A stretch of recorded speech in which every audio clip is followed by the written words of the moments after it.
કે ના 500 જમણે ને છે, આજે 5 જમણ જ છે. 5 જમણ ની અંદર ખેડૂત મિત્રો કેવું સરસ મજાનું રિઝલ્ટ મુકેશભાઈ લીધું. મુકેશભાઈ નું વતન કોટડા છે, ઊંચા કોટડા, અને એ વરતેજ ની અંદર જમીન રાખી અને એ ખેતી કરી રહ્યા છે.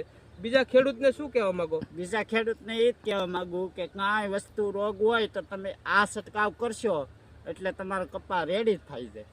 તો એક જ વસ્તુ તમે થ્રીપ કથીરી અને ઈયળમાં જો તમે રિઝલ્ટ લેવા માંગતા હોય ખેડૂત મિત્રો, તો વીમા કેમિકલ કંપનીનું આ મિસ્ટા છે, ખૂબ સરસ મજાનું રિઝલ્ટ આપે છે.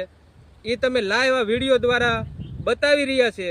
તો કેમેરામેનને વિનંતી કરી કે થોડીક આખો કપાસનો અવડો મોટું ખેતર છે એ તમને બતાવશે લાઈવ. બધો એક જ સરખો કપાસ છે, એમ થાળી મૂકી દે ને એવો કપાસ છે, અને એક જ ઝાટકે રિઝલ્ટ લીધેલું છે મુકેશભાઈ. તો દરેક ખેડૂત મિત્રોને વિનંતી કે તમારી નજીકની